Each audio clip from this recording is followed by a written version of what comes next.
In third lecture, we study new Keynesian models, which are DSC models used for monetary policy analysis. The difference to models that we have studied before is that now we are going to have nominal stickiness in the model. First, we study model with price stickiness, and then we are going to go to a model with also nominal weights stickiness. What nominal stickiness brings in is that monetary policy is going to have influence not only on prices but also on real allocations. And also aggregate demand will also matter. So economy is not always on its long run vertical aggregate supply curve. Recall the lecture 1 model, the simple DSC model without capital and with flexible prices. The model that we are going to study now is similar to this, but it has only price stickiness added. And we are going to compare the models of sticky price model to this flexible price model in this lecture. Because this flexible price model gives us efficient equilibrium allocations. So this is the optimal that can be reached. And in lecture 1, we noticed that we are able to solve the equilibrium conditions of this model as a function of TFP AT. And now these same equilibrium conditions are here, but they are in log transformations. And similarly for sticky price model, we are going to use model in logs. Because of the structure of the model, we don't need to take first order approximation to the model. Instead, we can take direct and precise log transformation to the model. And that's why we are not going to have hat here denoting deviations from the steady state. Okay, but this will be sort of a benchmark model, and we will denote it by N. What we are interested in is the difference in output between this efficient economy and the sticky price economy, and what is the real rate in this flexible price economy, the natural real rate.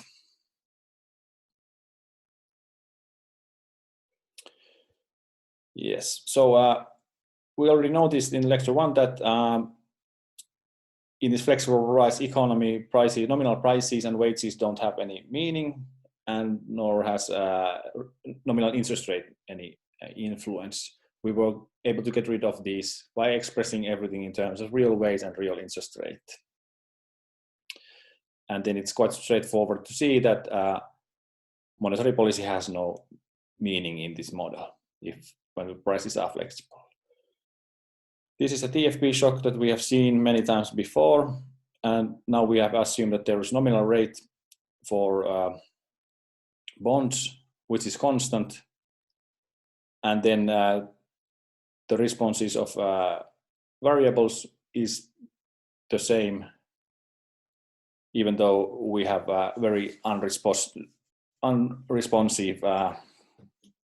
nominal rate here, practically constant. How we get this, that there is a change in price level which gives the required real rate, so that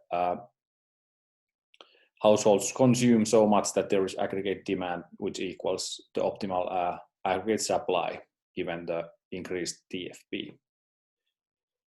And when the price level changes, also nominal wage changes as much as is needed to equal real wage with marginal product of labor. So regardless of passive monetary policy, we have first best optimal allocations here. Then we can see similarly that if we set a stochastic nominal rate, there's always a required certain price level changes and nominal weight changes that keep real weights and real rate fixed. And that's why nominal rate changes don't have any influence on hours or consumption output. But then the question is, what happens if for some reason prices are inflexible, if they are, for example, even fixed? Well, of course, it then starts to depend how this nominal rate is changed, how monetary policy is conducted. If monetary policy authority can target the real rate that is equal in the efficient economy, then the model reaches equilibrium that is efficient. But if for some reason monetary policy cannot change the interest rate so that real rate is always the same as in flexible price economy, then allocations are suboptimal and economy deviates from the efficient allocations.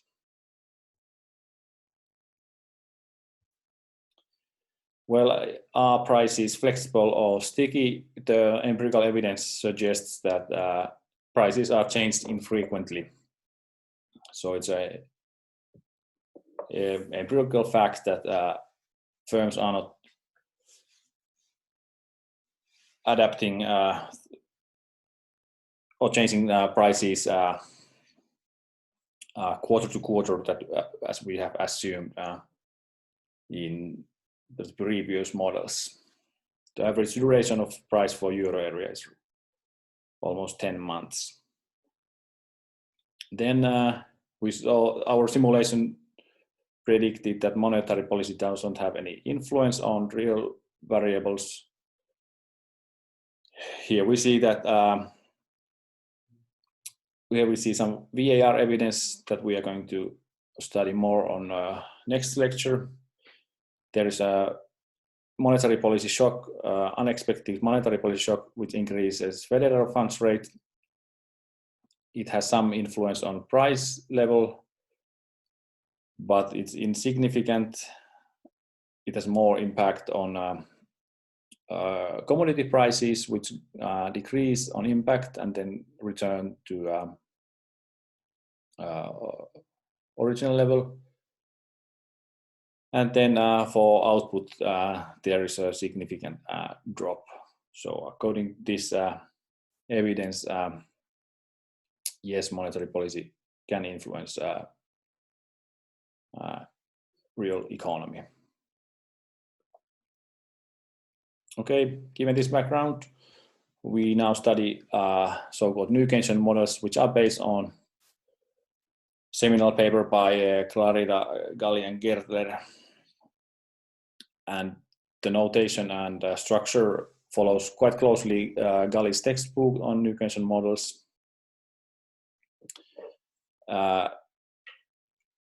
The framework of new Keynesian models was built on similar idea as RBC models, but the difference is really that there are price and wage frictions, so that markets are not perfect as they are in real business cycle model, and that's why there is a role for monetary policy and aggregate demand.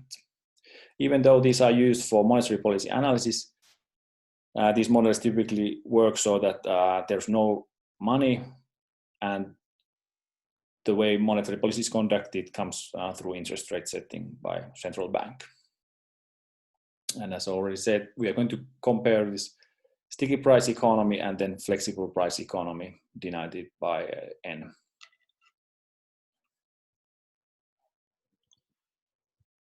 We are going to end up to 3 equations which determine the dynamics. So we have dynamic IS equation, which comes from Household's Euler equation. And from here we see that when this real rate given by interest rate minus expected inflation equals real rate in the efficient economy, flexible price economy, output gap is closed. but always when central bank cannot adjust nominal interest rate such that this would be 0, then output cap opens. And at the same time, inflation will also increase or decrease depending on output whether output cap is increasing or decreasing.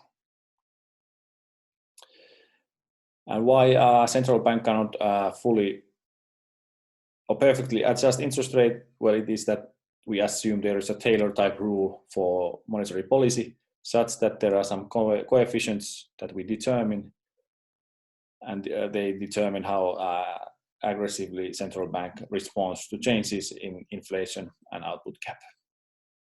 And then there is a monetary policy shock, so that we can study changes in interest rate, how they affect macroeconomy when these changes are unexpected. But some work is needed to derive this Phillips curve, especially this gap coefficient here. Okay, so let's now add monopolistic competition and sticky price to the simple DSC model of lecture 1.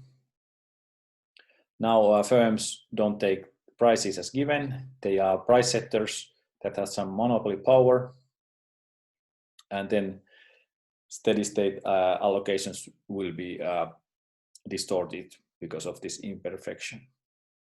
This monopoly power itself doesn't have any influence on dynamics, and to have sticky prices, we are going to assume sort of a Calvo type sticky prices where only a fraction of firms on each period are able to reset their prices. This is not a realistic description of firms' price setting, but it is a convenient tool to implement price stickiness to this kind of model.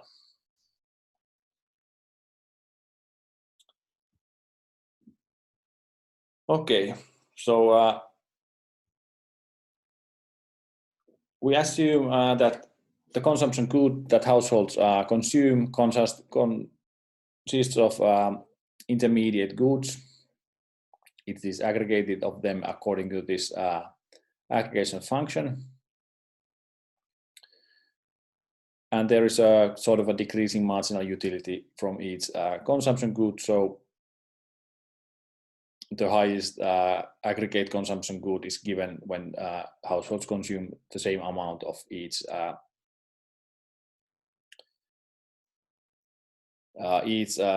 intermediate good.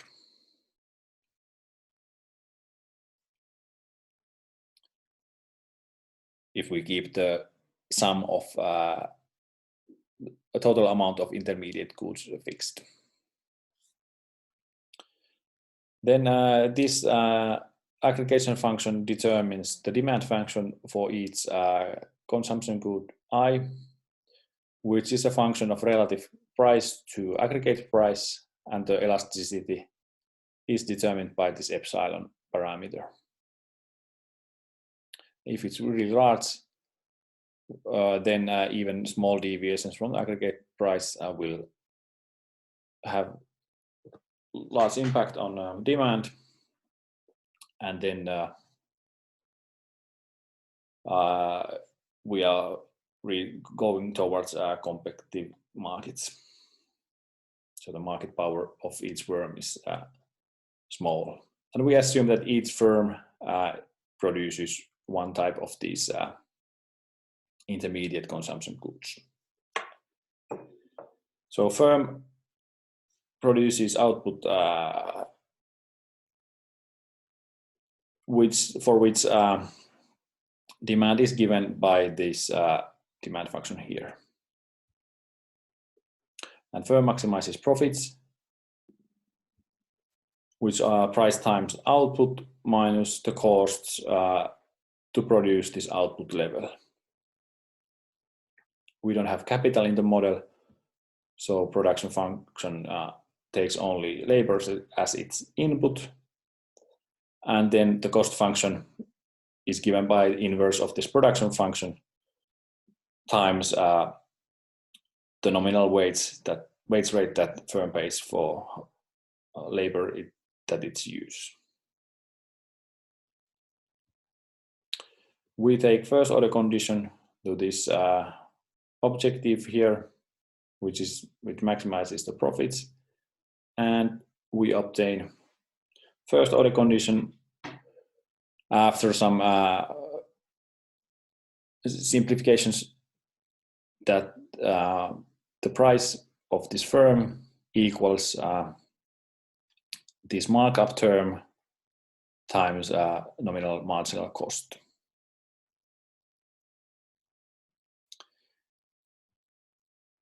And we can obtain the marginal costs by differentiating this cost function, and we get that nominal marginal cost equals nominal wage divided by marginal product of labor.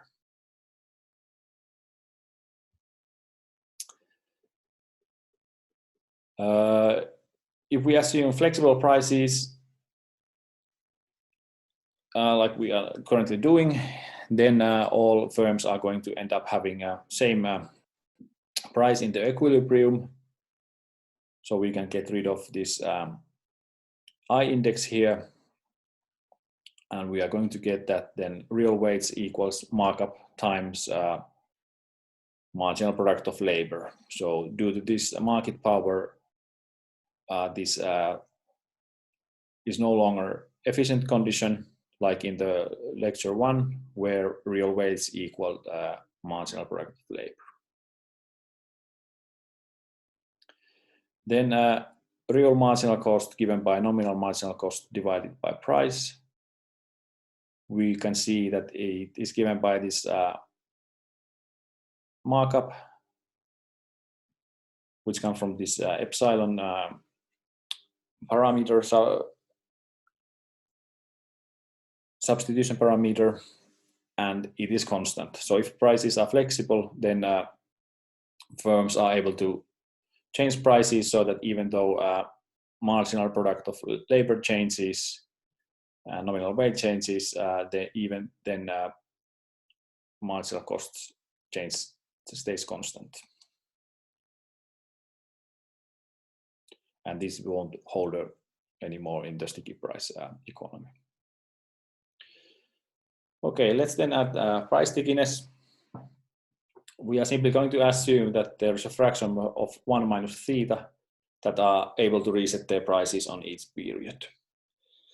And this probability doesn't depend on past, even so when the firm reset its firm for the last, when the firm reset its price on the last time doesn't matter for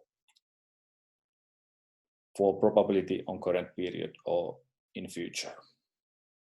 So when a firm set prices on current period, it understands that there's a probability of theta that it cannot reset price on next period, and then a probability of theta times theta that its price remains fixed for the next period too, and so on.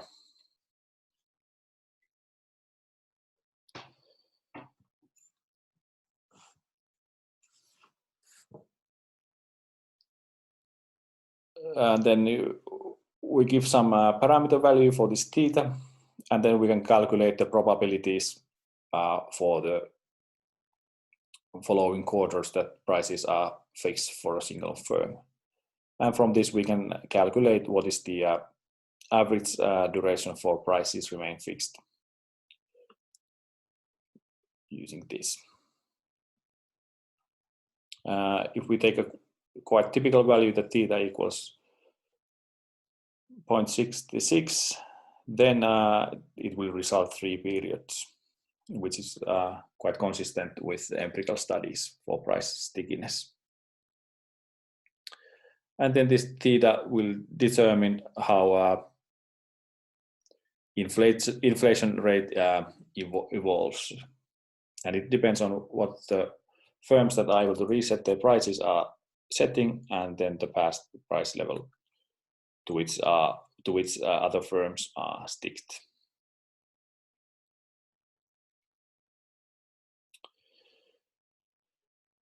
So when a firm is resetting its price, it maximizes current plus future profits, since there is a probability that it has to keep the price fixed for a longer period than the current quarter.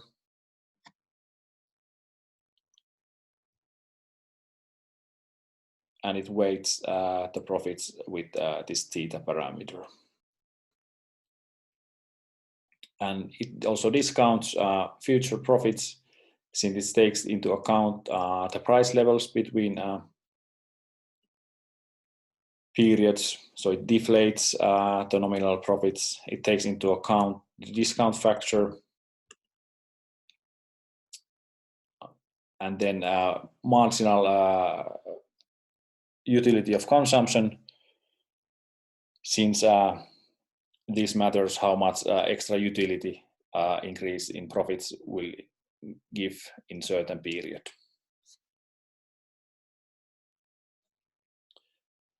Okay, so with sticky prices, firm maximization problem looks as this. So we have these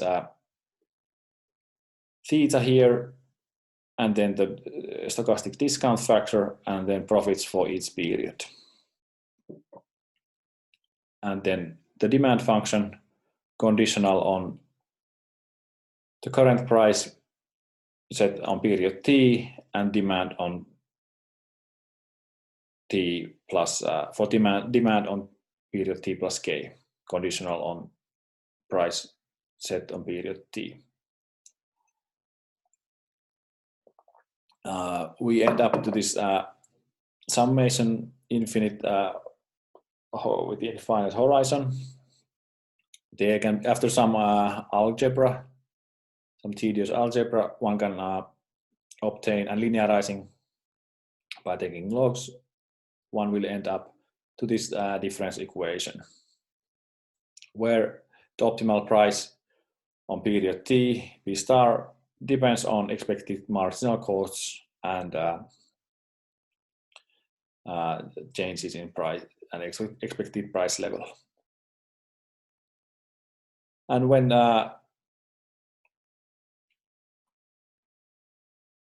firm expects that there are changes in marginal cost or price level, it then deviates from its current, it deviates from the markup if we start from the steady state.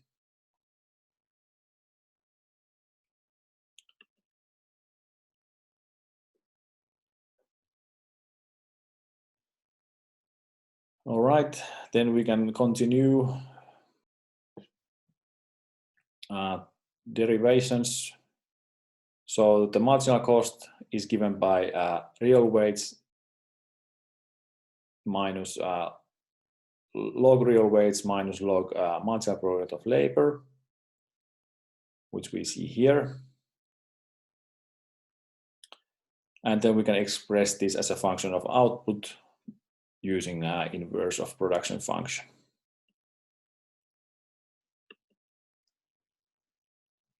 This is the average real marginal cost in the economy.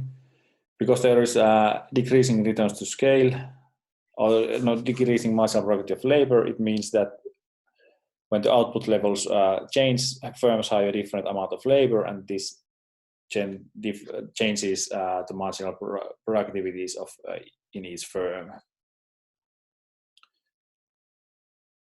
So to get marginal cost for a firm that resets its price on period t, we need to take this into account.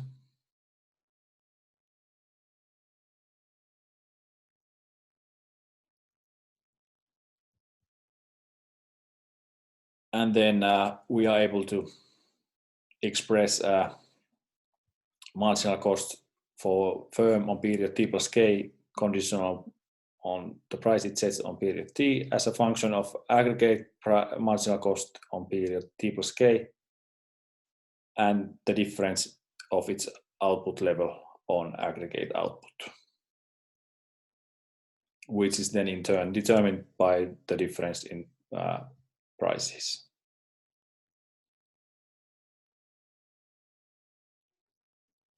So this was to illustrate how we get these derivations done.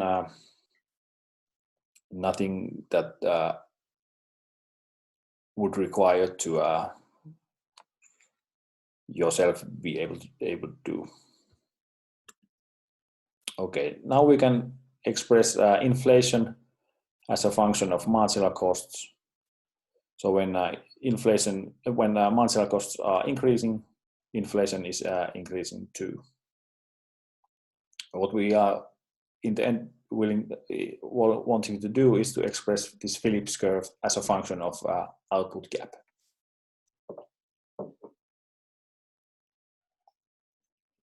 So let's continue on that. Recall this labor supply curve. Now that consumption equals output, we don't need to have C here. We can replace it by output. So marginal utility of consumption is here in logs, and this is the marginal utility from leisure. And then this is marginal rate of substitution between consumption and leisure in logs, and here we have real rates in logs. Through real rates, we can substitute it to a marginal cost equation to here.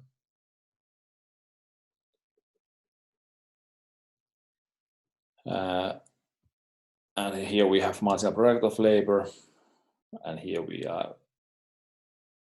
have substituted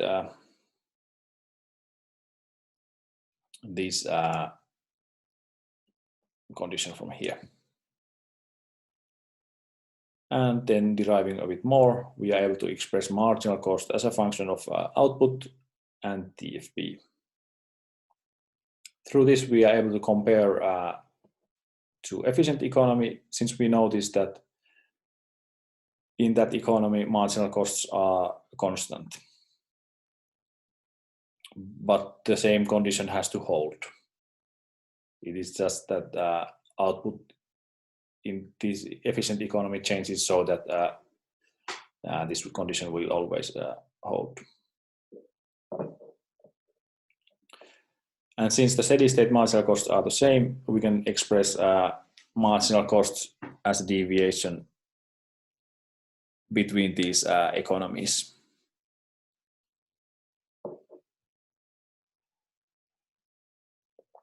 And now, using this condition, we are able to express this equation as a function of output, because here we have also deviation of marginal costs.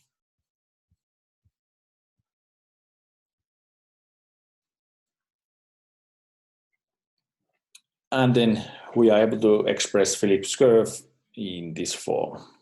So when always there is a positive output gap, output is above its efficient level, there is sort of a boom, and then inflation increases. And when it's below the efficient level, the inflation is decreasing.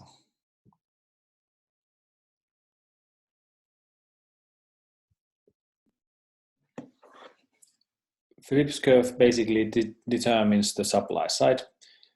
So let's now focus on the demand side of this economy, which comes from the household optimization problem. Household faces similar economic environment as in the flexible price economy. So it's the same model as the similar economic environment as we studied in lecture 1 when we studied the flexible price DSC model. So households can use their income on consumption and savings. And on savings, they obtain this nominal return.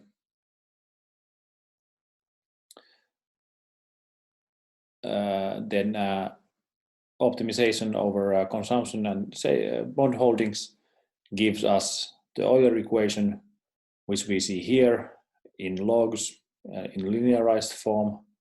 If we multiply this equation by sigma, we would get marginal utility of consumption here today and expected marginal utility of tomorrow's consumption.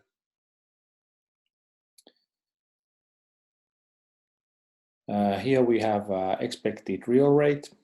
So consumption today depends on expected consumption and expected real rate.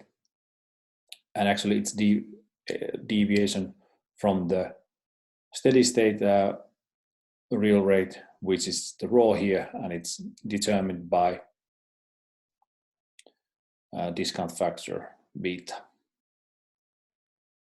We can express the household's Euler equation in terms of output gap and real rate in the flexible price economy, and this derivation is part of problem set.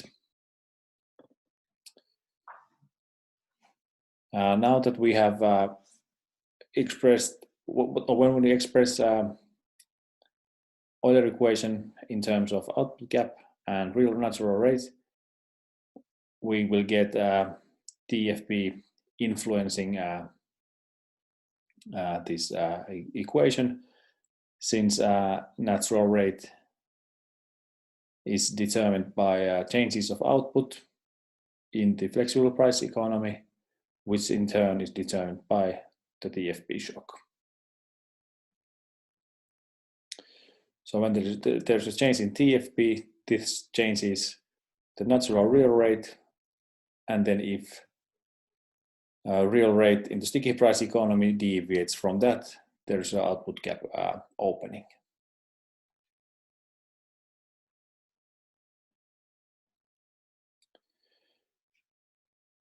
And this dynamic IS curve basically determines the demand side of this model.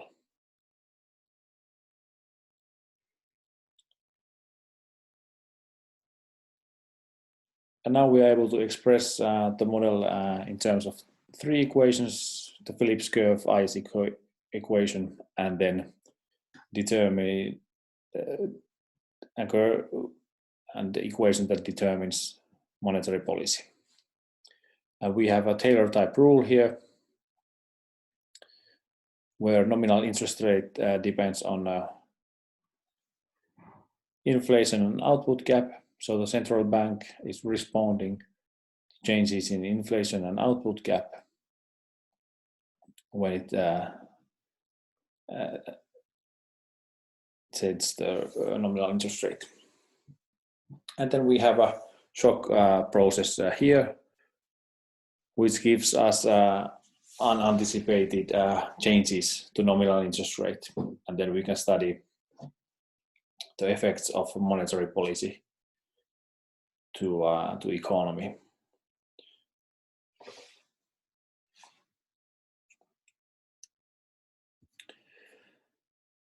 The output gap today depends on expected output gap and deviation of real rate from its flexible price economy counterpart. And the same holds for next period, so that next period output gap will depend on T+1 expected real rate deviation from the flexible price counterpart and T+2 output gap, and so on. So we can forward this IS equation and see that output gap is actually a function of future deviations of real rate from its flexible price economy counterpart. So basically, always when central bank is unable to set real nominal interest rate such that it meets real rate in the flexible price economy, there's output gap opening, and this holds not for current period but also for all future periods.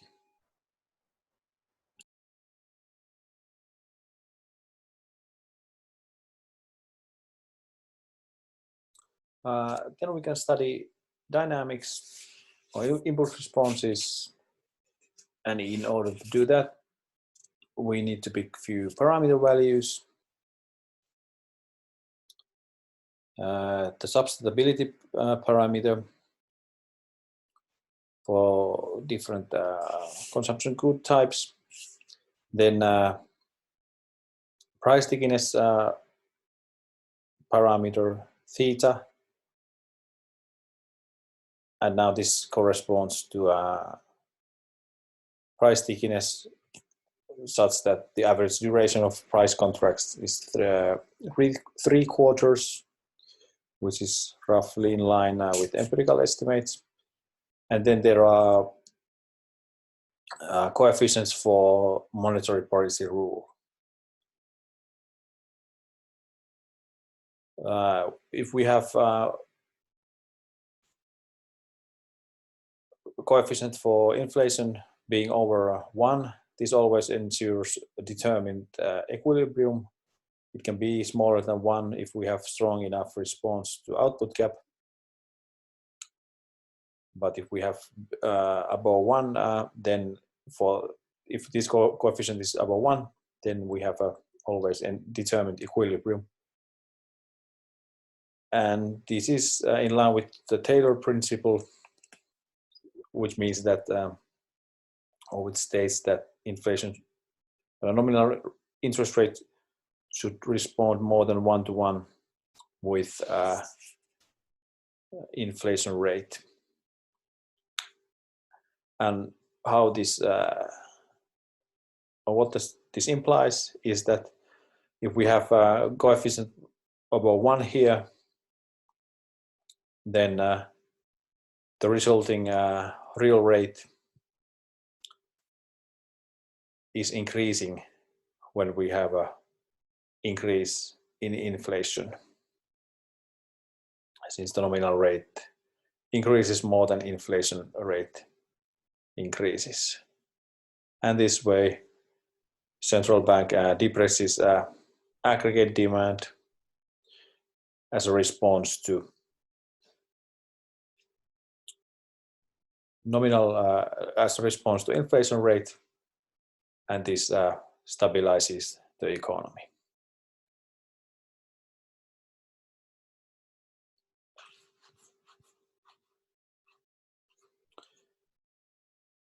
Okay, let's then see impulse responses to monetary policy shock. We before saw that for flexible price economy, monetary policy doesn't matter.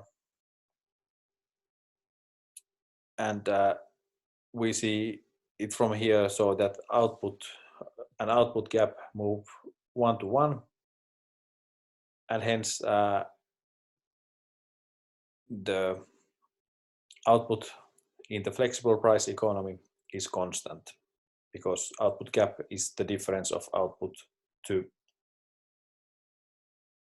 flexible price economy output. So on period 1, there's a monetary policy shock. It's an unanticipated increase to nominal interest rate, which then fades away over time.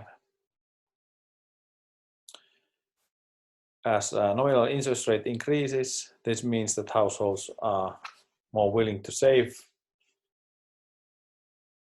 And once everybody are willing to save, we have less aggregate demand, since households are less willing to consume. And that's why we have a decrease in output here.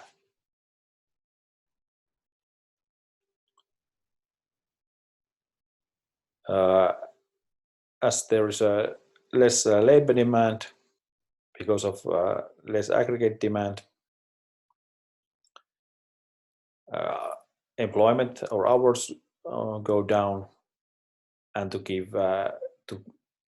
get the labor market into equilibrium, real wage has to decrease, and then households supply less labor. Because the real wage decreases, marginal costs decrease, and there's a decrease in inflation. And now that real rate is given by nominal rate and inflation, nominal rate minus inflation, expected inflation, we see a higher increase in real rate than in nominal rate, which then further depresses aggregate demand.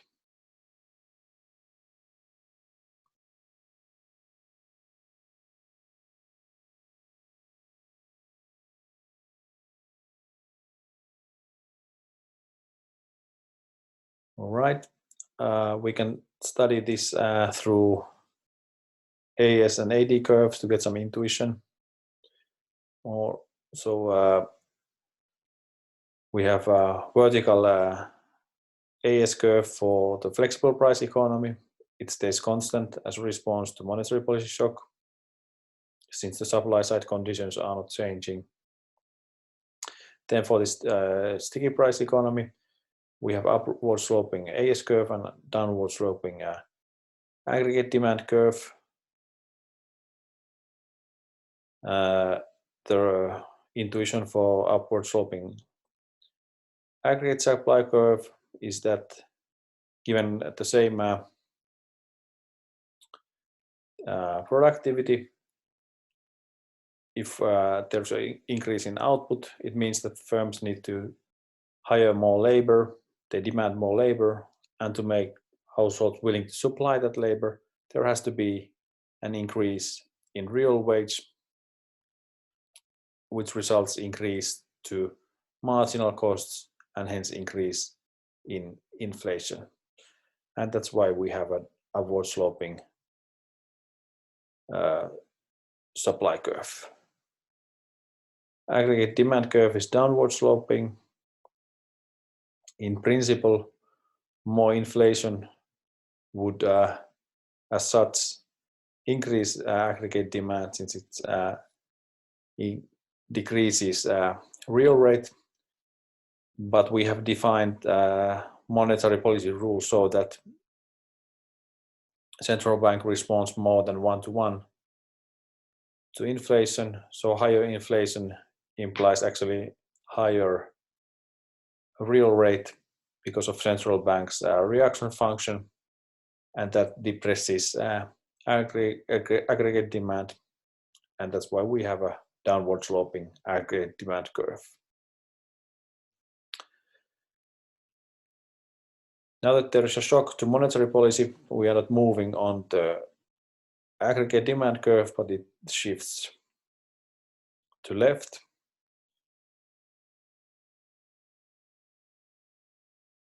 And then we move along the aggregate supply curve, which stays constant. And we move to lower output level than in the flexible price economy. And the inflation rate also decreases. This happens on period 1. And then next periods, as the shock starts to fade away, the economy starts moving back to the original equilibrium. To get some insight, intuition how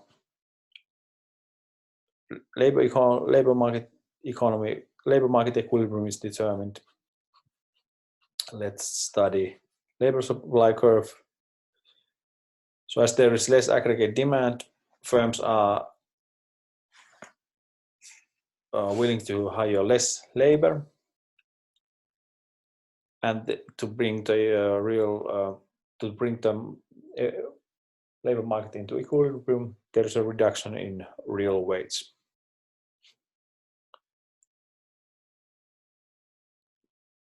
And we move along the labor supply curve, which is upward sloping, and it's given by the labor supply first order condition, so that we can draw the curve such that real wage is given by this intercept, which comes from marginal utility of consumption, and it measures the income effect for labor supply, and then this marginal utility of leisure or marginal disutility of working, where we have this inverse Frisch elasticity measuring substitution elasticity. And now, and this is positive, so that's why we have upward sloping curve here. So now that there is a decrease in real wage, we move along the labor supply curve, but at the same time, because of less money income for the households, they have less to consume, and this income effect drops the labor supply curve down. Intuition for this is that households feel poorer as they have less income, so they would be actually willing to supply. They are actually willing to supply the same amount of labor for a lower real wage, since they try to compensate for the reduced labor demand by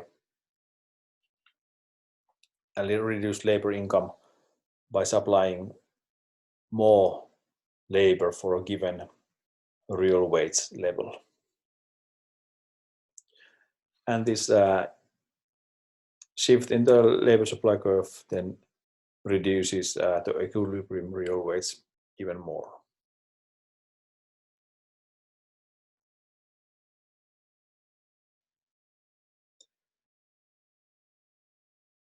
Okay.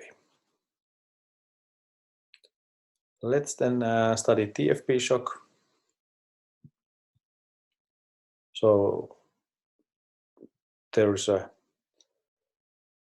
increase in productivity on first period, and then the shock fades away.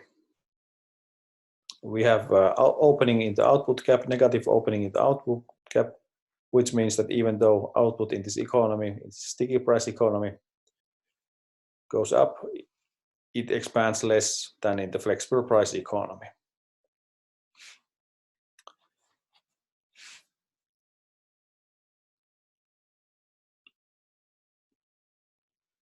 So households know that even though they understand the productivity has increased, but they understand also that it is decreasing, since they know the process for TFP. And this gives an incentive for households to save, since they want to smooth consumption. They know that they will be less productive on future periods, and they will obtain lower real wage. Now that everybody wants to save, it means that there is less aggregate demand in this economy. And to undo this savings motive for households, there should be large enough decrease in real rate.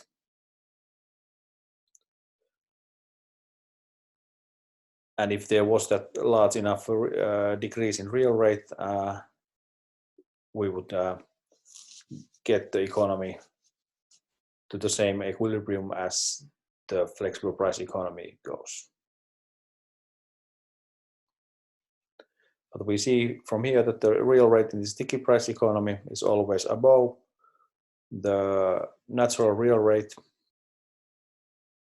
the real rate in the flexible price economy. And that's why aggregate demand is in a sense below the efficient supply. And then output doesn't expand as much as productivity, and that's why we see a decrease in hours. And because of this decrease in labor demand, real wage is not moving one-to-one with marginal productivity of labor as it does in the flexible price economy. Real wage increases less than marginal productivity of labor, and this reduces marginal costs of firms, and that's why we see a drop in inflation.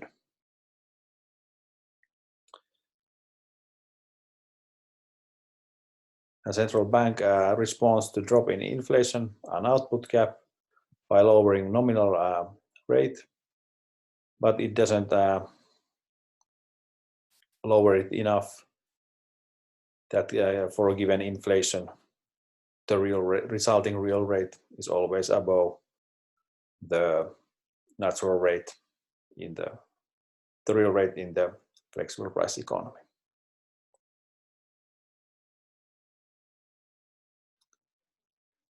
Okay, so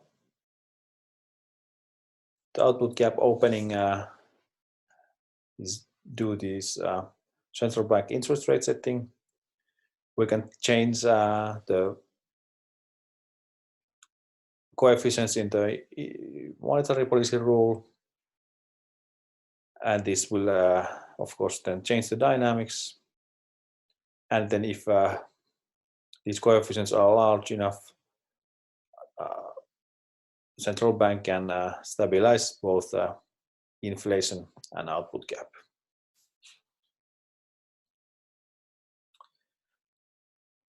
Let's study this with ADAS curve. Now that there is a TFP shock, this means that supply conditions change, so aggregate supply curves move. In the flexible price economy, there's simply a shift to right in there for the curve, and then in the sticky price economy, aggregate supply move along the aggregate demand curve. And the difference of these output levels is then the output gap. These points.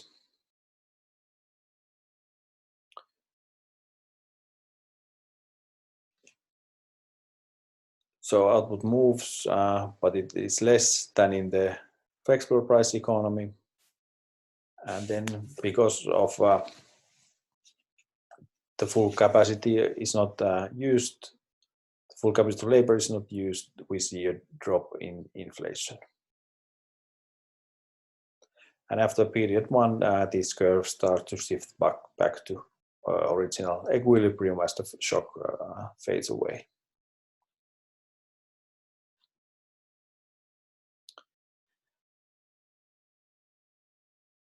So we can alter the Taylor rule coefficients as you do in the problem set, or then we can define that monetary policy rule is such that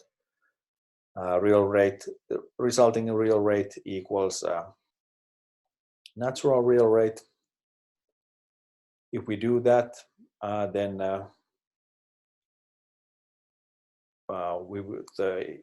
sticky price economy will have the same real rate as in flexible price economy, and then output moves in the sticky price economy one-to-one with flexible price economy output, and we have a closed output gap.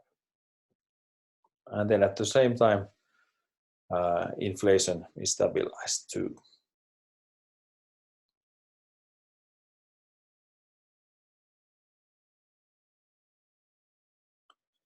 In this simple economy, we don't have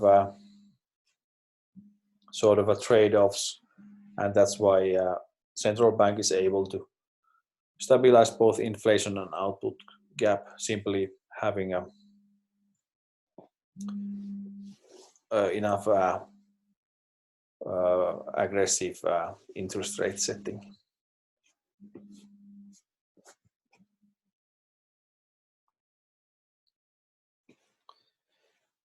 Let's add one shock more to the model. A demand shock, which is sort of a discount rate shock, and it gives us unanticipated movements to aggregate demand. We modify the utility function so that we multiply it by this ZIT process, which is an AR1 process, and it actually gives the discount factor.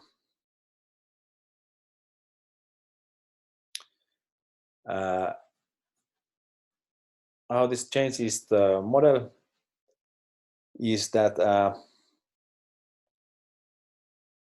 well, the discount rate is not constant any longer.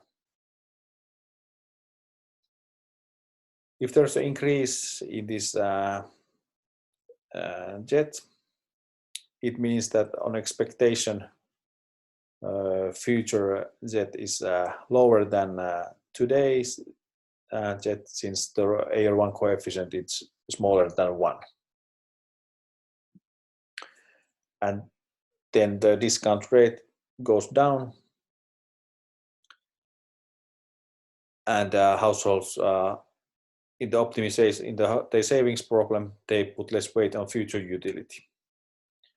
And this results that households are willing to save less and consume more, which then results higher aggregate demand.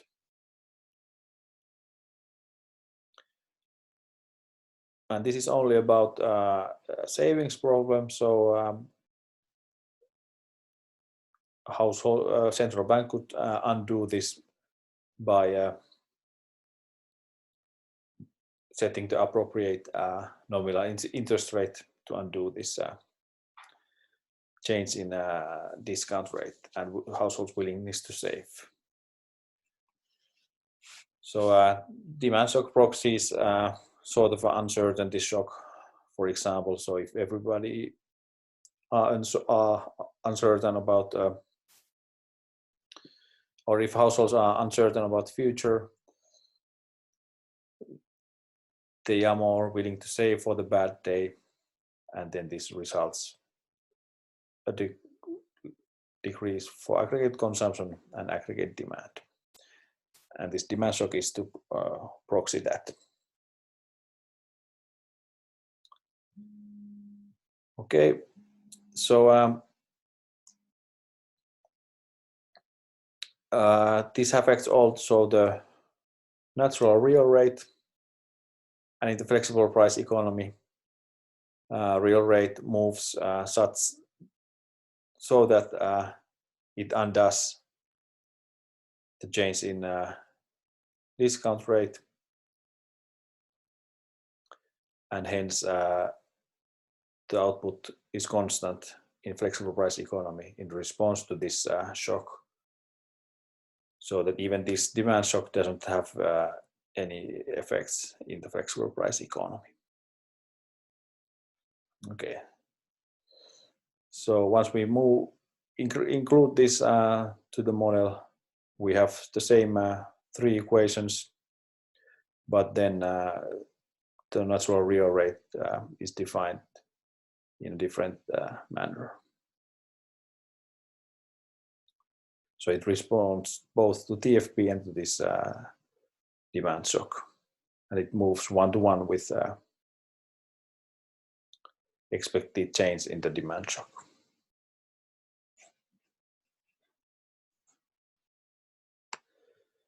Okay, so on period 1, there is an increase in this demand shock. It makes households more willing to save, less willing to save.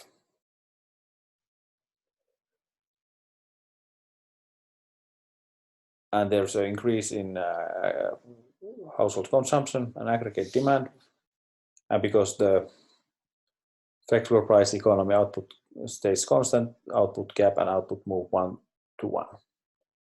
Now, to meet the increased aggregate demand, households, firms need to expand the production, and in order to make households to supply the required labor, real wage has to go up.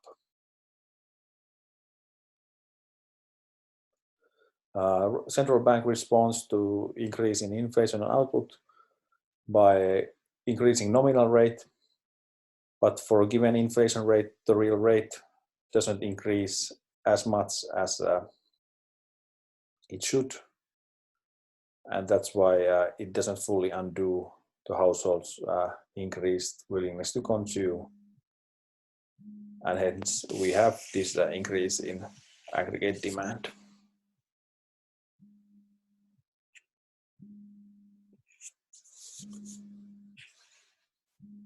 Okay, to study this with this ADH curve, there is an increase in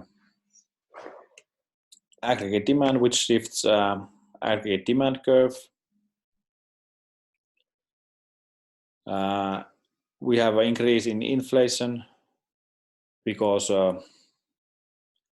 productivity stays constant, but real wage has to increase to make households supply more labor, and that's why we have this increase in inflation.